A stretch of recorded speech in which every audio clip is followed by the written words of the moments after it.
Los nuevos imperialismos continúan en torno al económico, expansión territorial y en la actualidad existen eh, colonias, entre comillas, aunque no lo son, el caso de Gibraltar con Gran Bretaña o el Sáhara Occidental con Marruecos y algún territorio más que está bajo control de algún país europeo.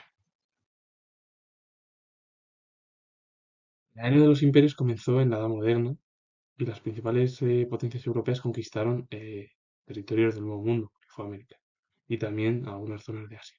España conquistó casi toda América Latina, a excepción de Brasil, que la conquistó Portugal, Gran Bretaña conquistó América del Norte y Francia tuvo algunas zonas de América del Norte. Las Provincias Unidas conquistaron las Indias Orientales neerlandesas. Hay que decir que la era de los imperios comenzó en la Edad Moderna con las principales potencias europeas que descubrieron el Nuevo América. España conquistó casi toda América Latina, la excepción fue Brasil, que la conquistó Portugal, y Portugal también obtuvo algunas colonias de Asia. Gran Bretaña conquistó América del Norte, Francia obtuvo algunas zonas de América del Norte, y las Provincias Unidas conquistaron las Indias Orientales neerlandesas en Asia. Todas estas potencias europeas comenzaron el reparto de sus territorios para ser la principal potencia en Europa. Comenzaron a repartirse el nuevo mundo y convertirse en la principal potencia del continente europeo. Claro, la era de los imperios, la edad moderna, se conquista el nuevo mundo, América. La gran mayoría conquista América, España casi todo, Portugal obtuvo Brasil y algunas zonas también de Asia, Gran Bretaña obtuvo América del Norte, Francia obtuvo algunas zonas de América del Norte, y bueno, pues Países Bajos conquistó las Indias Orientales neerlandesas. El objetivo era de estas potencias convertirse en la hegemónica de Europa. Tras la primera experiencia de la formación de los imperios europeos en América, en el siglo XVIII comenzaron las pérdidas de las colonias por parte de los países europeos. El 4 de julio de 1776, las colonias de Estados Unidos comenzaron su independencia, que transcurrió hasta 1783, cuando nació Estados Unidos como una de las principales potencias a nivel mundial. Entre 1789 y 1799 estalló la Revolución Francesa y acabó con la idea de las monarquías absolutistas. De ahí que con el Imperio francés, en la figura de Napoleón Bonaparte, comenzasen también a extenderse las nuevas ideas por el resto de Europa. Y el resto de Europa y también en América, que es lo que sucedió entre 1814 y 1824, cuando se produjo las independencias de la gran mayoría de los países de América Latina, de España y Portugal. Las excepciones fueron Cuba y Puerto Rico, que se independizaron en 1898. Vale, Gran Bretaña conquistó zonas en Asia como India, Malasia y Birmania. Esto en la colonización del siglo XIX y el siglo XX. También en África, Gran Bretaña obtuvo Egipto, Nigeria, Uganda y Sierra Leona. En Oriente Medio, Irak y Palestina. Las zonas que conquistó Gran Bretaña. Francia conquistó zonas de Asia como Indochina, Vietnam, que luego se produjo la guerra. Bueno, finalmente la unificación de la República Socialista de Vietnam, Laos y Camboya, que también cayeron bajo los regímenes soviéticos comunistas. En África estuvo Marruecos, Argelia, con una gran guerra. Tuvo Francia con Argelia, Senegal y Guinea Francesa. En Oriente Medio, Siria y Líbano, que también, bueno, pues tanto Gran Bretaña y Francia las obtuvieron tras la derrota de Alemania en la Primera Guerra Mundial, como Irak y Palestina por parte británica. Siria y Líbano por parte francesa.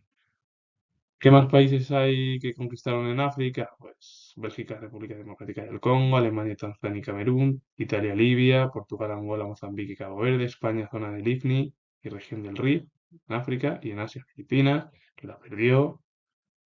Japón conquistó Corea, Manchuria, Islas Kuriles y Ryukyu y la isla de Sakhalin. Que además tuvo un enfrentamiento con el Imperio Ruso, Japón. Estados Unidos conquistó Isla Taiwán, Cuba, Puerto Rico, Filipinas y la isla de Hawái e intervino en América Latina durante mucho tiempo. Y ya a partir de ahí se produjo la descolonización tras la Segunda Guerra Mundial por las prisiones de Estados Unidos y de la Unión Soviética. Y bueno, pues la gran mayoría fueron conflictos armados entre las metrópolis y las colonias, aunque en otras ocasiones fueron afuera. Es verdad que todo ello lo que al final se resume es que comienza en el siglo XVIII, finales, ya con la independencia de las colonias de América del Norte, de Gran Bretaña, al estallido de la Revolución Francesa, el Imperio francés en la figura de Napoleón Bonaparte y es la conquista que se realizó por la gran mayoría de los países europeos, las independencias de América Latina. Cuba y Puerto Rico se independizaron a finales del siglo XIX, en 1898, y a partir de ahí, pues, lo que tuvieron cada país y las presiones luego tras la Segunda Guerra Mundial de Estados Unidos y la Unión Soviética sobre las principales potencias europeas para que los países se independizasen. Que algunos fue de forma acordada, otros fueron muchos mediante conflictos bélicos entre las metrópolis y las colonias. ¿Cómo define la RAE el término imperialismo? Actitud y doctrina de quienes propugnan o practican la extensión del dominio de un país sobre otro u otros por medio de la fuerza militar, económica o política. Depende que al final el imperialismo es propugnar o practicar la extensión del dominio de un país sobre uno u otros con fuerzas económicas, políticas, militares. El término imperialismo ha vuelto a cobrar fuerza en el escenario mundial ante el incremento de la intervención exterior de las principales potencias, con Estados Unidos a la cabeza. Muchos lo asocian ante los atentados del 11 de septiembre de 2001 en Nueva York y Washington, pero otros señalan que no hay que olvidar que sucede en un contexto de globalización económica.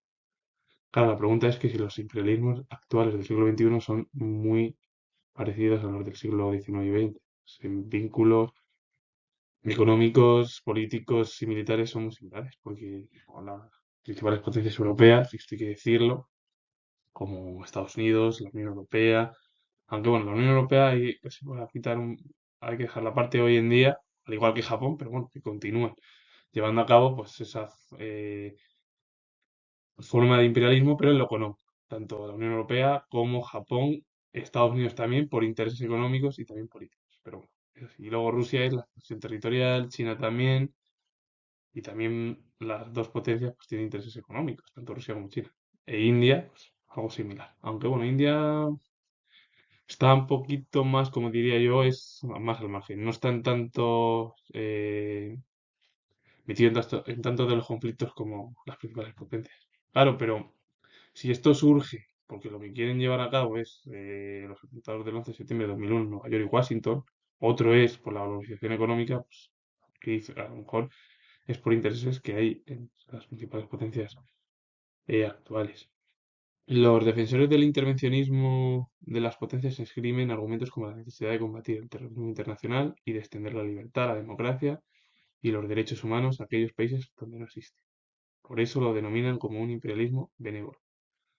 Claro, hay defensores que ven que el imperialismo es algo positivo, pues para acabar o combatir el terrorismo internacional, bueno, extender la libertad por aquellos países donde hay problemas de regímenes dictatoriales, en torno a la democracia, a los derechos humanos, donde eso no existe. Y en muchos países del mundo no hay. Y claro, esto se denomina, o ellos bueno, se denomina como un imperialismo benévolo. Al final es así, es la actitud, pero vamos, que el imperialismo es ya es extender la presión de forma económica, política y militar sobre cualquier país o muchos países. De ahí que Estados Unidos lo lleva a cabo. Y lo que quieren extender es la democracia. Lo que quieren extender es la democracia y también pues los derechos humanos que no existen en muchos países, eliminar un poco también el terrorismo internacional, la libertad, etcétera, etcétera. Por eso se llamó o se llama imperialismo. Los detractores de este proceso piensan que en el fondo obedece a razones estratégicas, el intento de las potencias de mantener su posición de dominio y de controlar los recursos de los países del llamado tercer mundo. Claro, los detractores piensan todo lo contrario, que es más por razones estratégicas, que es tener el dominio de cualquier posición por parte de las principales potencias sobre los países del tercer mundo.